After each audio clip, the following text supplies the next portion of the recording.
regresar de Egipto, José temió volver a Belén porque ahí reinaba Arquelao, el hijo de Herodes, todavía más cruel que su padre.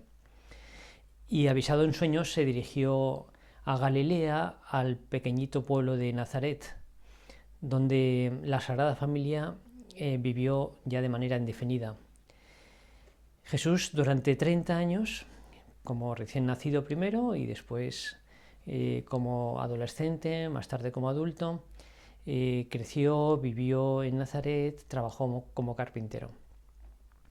Y de pronto, un día, ese vecino de un pueblo tan pequeño comenzó a manifestarse como el Mesías. Empezó a enseñar con una autoridad sorprendente y a realizar signos sobrenaturales, los milagros. Y un día, recién comenzada su vida pública, su manifestación como Mesías, Jesús regresa a Nazaret.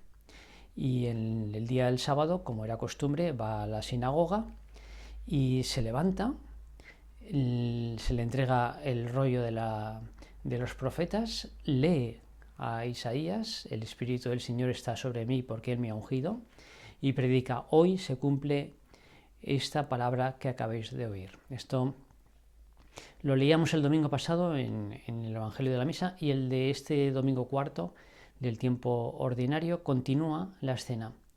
Aquellos hombres de Nazaret, sus vecinos, le escuchan admirados pero incrédulos. ¿Cómo es posible que este, al que conocemos desde pequeñito, tenga esta sabiduría y esta autoridad y estos milagros? ¿De dónde saca esta fuerza? El Señor se percibe evidentemente esta incredulidad y dice San Lucas, y la gente decía: ¿no es este el hijo de José? Pero Jesús les dijo: sin duda me diréis aquel refrán: médico, cúrate a ti mismo. Haz también aquí en tu pueblo lo que hemos oído que has hecho en Cafarnaún. En verdad os digo que ningún profeta es aceptado en su pueblo. Esta es la gran dificultad para reconocer a Jesús como Mesías que tienen los nazarenos. Es lo difícil que es reconocer a Dios en lo familiar, en lo cercano. Israel tuvo este grandísimo peligro al que sucumbió muchas veces. Israel es el pueblo de Dios, frente a los pueblos circundantes es monoteísta y cree en el Dios vivo que ha intervenido, que interviene en la historia, que pacta con Abraham, que interviene a través de los profetas. Pero justamente por esto Israel muchas veces no reconoció a esos profetas enviados por Dios, a esos hombres que venían de parte de Dios, porque eran tan vecinos, porque eran tan conocidos. Había una incredulidad en ellos, una familiaridad que les llevaba a no creer. Y de hecho el Señor cita dos casos a los nazarenos, dos precedentes. Puedo aseguraros que en Israel había muchas viudas en los días de Elías, cuando estuvo cerrado el cielo 3 años y 6 meses, y hubo una gran hambre en todo el país. Sin embargo, a ninguna de ellas fue enviado Elías, sino a una viuda de Sarepta en el territorio de Sidón. Hubo una sequía enorme de casi 4 años, y claro, faltó el agua, faltó el trigo, faltó todo, y se pasó una gran hambruna. Y sin embargo, se nos cuenta que el profeta Elías solo socorrió la necesidad de una pobre viuda en el territorio de Sidón, en Fenicia, al norte de Palestina. Es una historia que se narra en el Antiguo Testamento.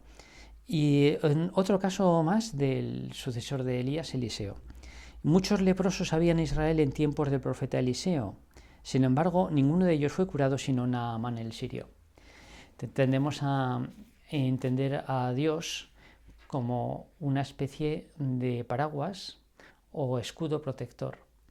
Y sin embargo había muchos leprosos en Israel, el pueblo elegido por Dios, y a ninguno curó Dios, excepto a un sirio, enviado por el rey, el general Naamán, que pues con mucha fe se dirigió a Eliseo, y Eliseo le indicó que se lavase en el río, Jordán y lo hizo humildemente y se curó.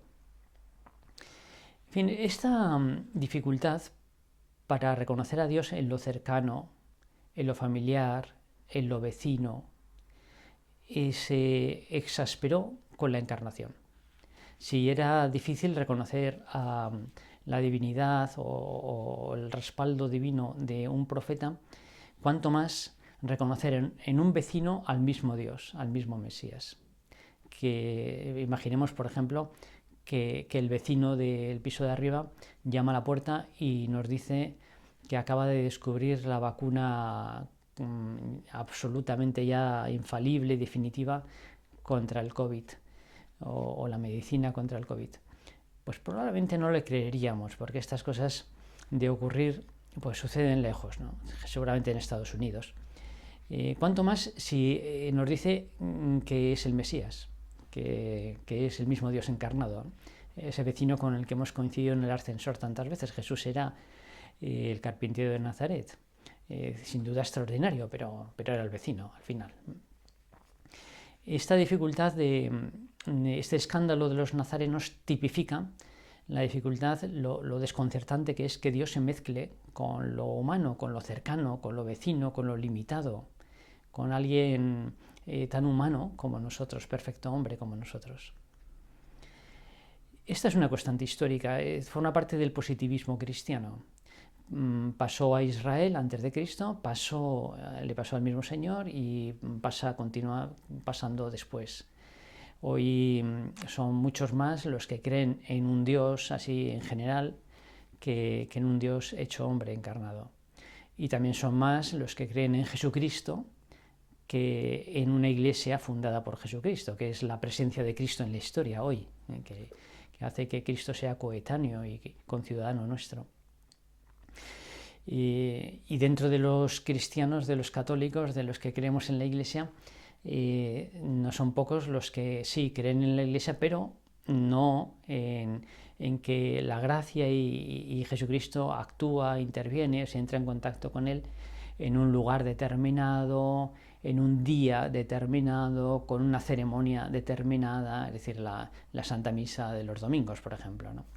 Y no digamos la mediación humana, el que Dios me regale su gracia a través de personas como yo, o que me perdone los pecados a través de un hombre pecador. Los sacerdotes sabemos lo sorprendente, lo meritorio que es que en nuestro entorno, en nuestra familia, en nuestro pueblo, se nos reconozca como sacerdotes cuando nos han conocido de pequeños y no hay nada que disimular delante de ellos, conocen nuestras miserias perfectamente. Recuerda a esa historieta de un pueblecito que encargó a un escultor una talla de San José, y este hizo una talla preciosísima, muy piadosa, y todo el pueblo le tenía mucha devoción, excepto el escultor, que decía: yo lo he conocido de roble, lo había conocido como árbol, y por tanto no podía reconocerle como José. Bueno, esto es una constante histórica y nos afecta a nosotros también, porque tiene este escándalo de los nazarenos, esta dificultad para reconocer a Dios en lo contingente, en lo que podría ser de otra manera, en lo limitado, en lo vecino, tiene también una refracción en nuestra vida, porque nos cuesta reconocer que Dios esté en lo que podríamos denominar nuestras condiciones previas, esas circunstancias que nos determinan como personas, porque he nacido justamente en este momento histórico y en este lugar geográfico. Podría haber nacido pues unos siglos antes o después, o en Estados Unidos, por ejemplo, mucho mejor. O porque he nacido en esta familia, con estos padres, que sí, me han dado la vida, pero en fin, tenían muchas limitaciones. O porque he nacido con esta salud o con esta falta de salud, con estos talentos y con estas limitaciones. Pues me hubiese gustado pues tener oído y no tengo oído, o ser más listo. Esas condiciones previas no son más que las circunstancias del gran regalo de la vida. La vida es un don y no se nos regala en general, sino encarnado, un don que está limitado en unas circunstancias concretas. Pero esas limitaciones forman parte del gran regalo Lo sustancial es que se nos ha dado la vida. Y si naciésemos para ganar un premio Nobel o una Olimpiada, por razón tendríamos para quejarnos, pero nacemos solamente para ser felices y para ser santos, solamente para esto. Y para esto estamos perfectamente dotados. Tal como somos, basta para esto, para ser felices y santos. O nos quejamos no tanto de las condiciones previas o no solo de ellas, sino incluso todavía más de nuestra historia. Según tengamos más años o menos años, miramos para atrás y no nos cuesta mucho reconocer decisiones de las que estamos arrepentidos u omisiones de las que nos lamentamos, oportunidades que dejamos pasar en su momento. Si hubiese aprovechado esta oportunidad, si hubiese aprovechado el tiempo, si me hubiese presentado esta oposición, si hubiese aceptado este trabajo, si no hubiese dejado pasar esta novia o este novio. O nos lamentamos de accidentes, cosas que han ocurrido y que nos han cambiado el transcurso de la vida. Puede ser un accidente físico o de otro tipo. O no digamos ya todavía más de las injusticias sufridas, porque al final detrás de un accidente puede que no haya un rostro, pero detrás de una injusticia sí lo hay. Y aquella persona se portó mal conmigo y me hizo esto o lo otro y no hay derecho. Y se portó malísimo y además está por ahí. Y sin embargo, estas y tantas otras circunstancias de nuestra historia hacen que tiremos una línea, echamos la suma y el resultado, el producto, es que estamos aquí haciendo esta meditación.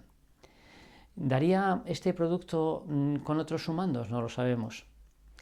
Pero una vez más, lo importante no es el triunfar, no es el éxito, sino que es el amor, es la felicidad, es el sentido, es el cielo. Y para eso estas cosas, incluso las cosas malas, suman para bien. La vida está llena de paradojas.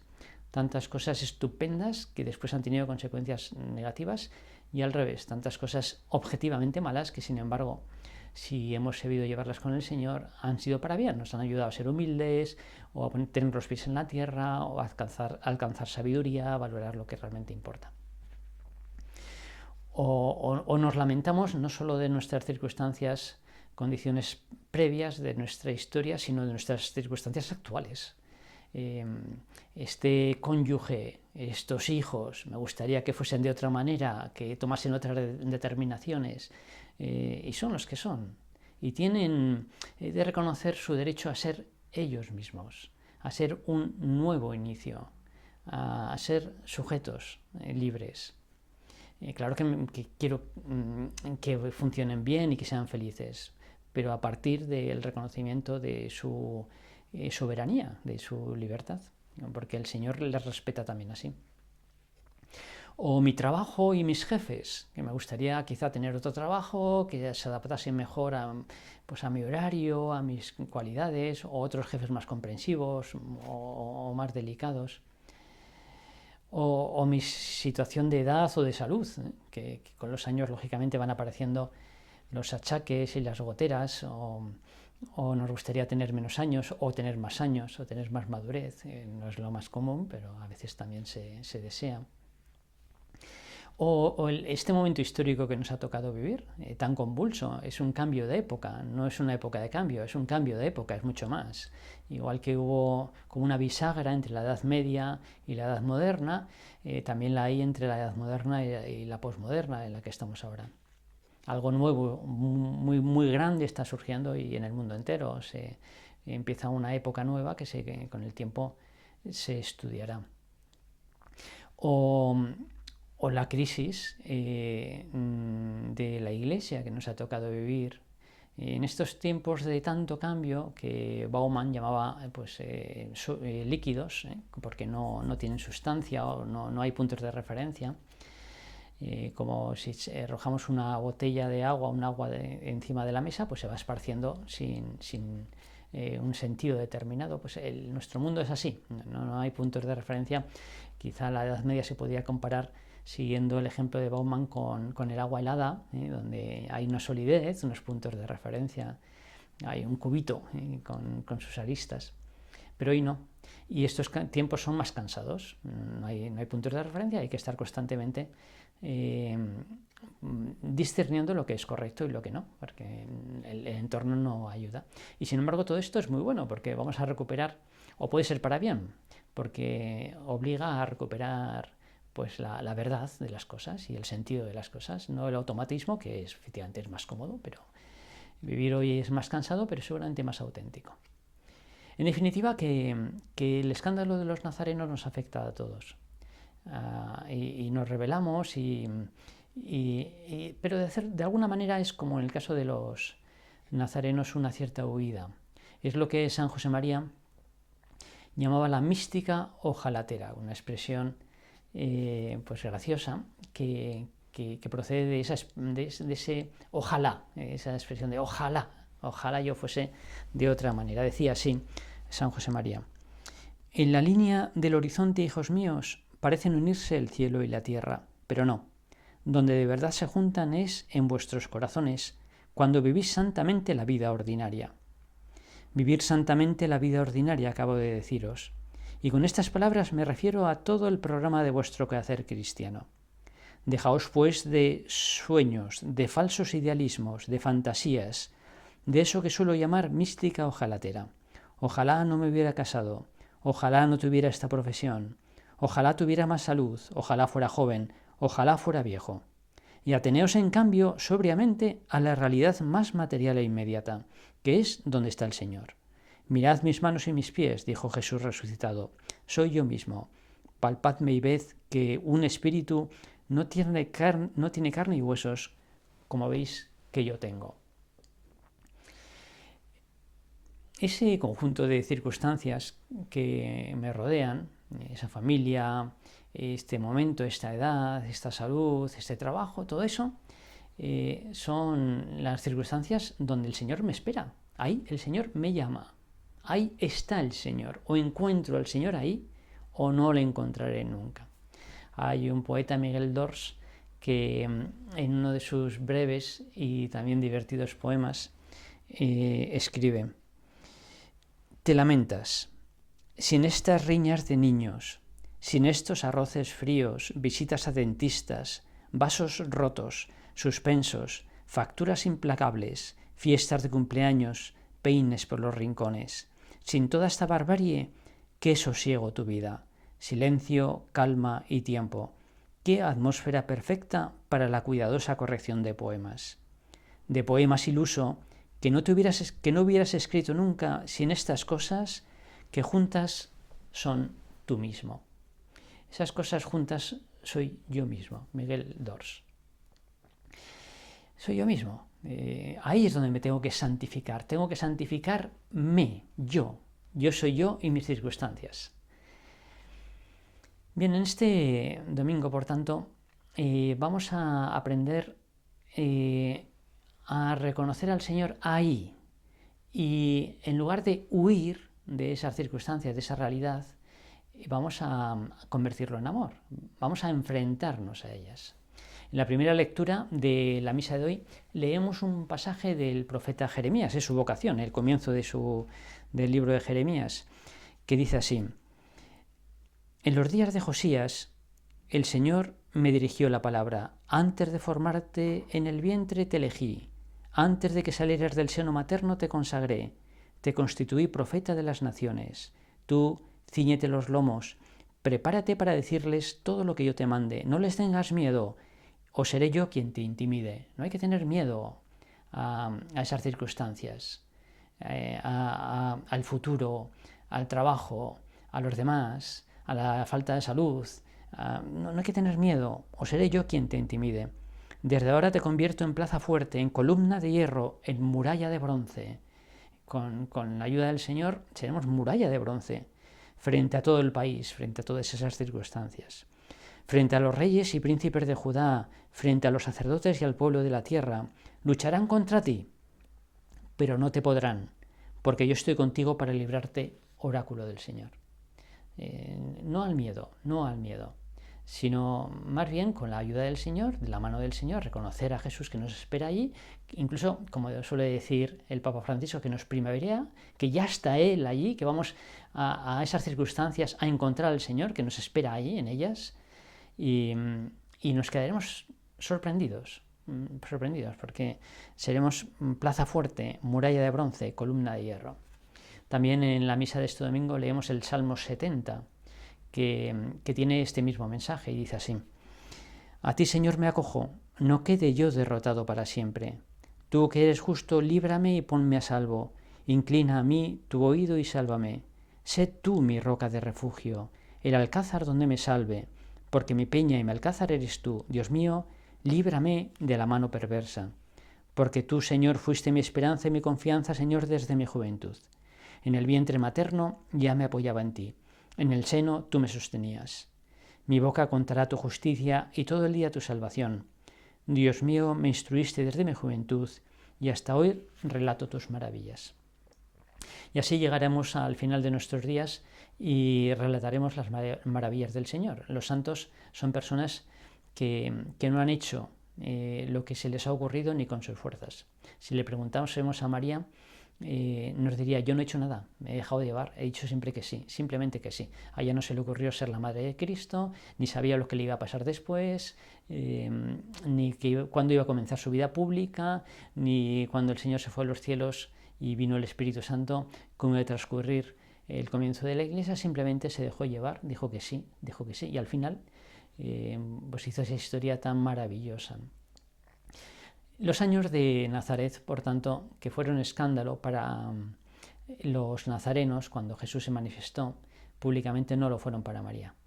María, decía don Álvaro, que si no fuese por un milagro de Dios tendría las manos callosas, porque durante 30 años estuvo trabajando en la casa de Nazaret y entonces no había ningún tipo de instrumento técnico para esos trabajos, era todo manual.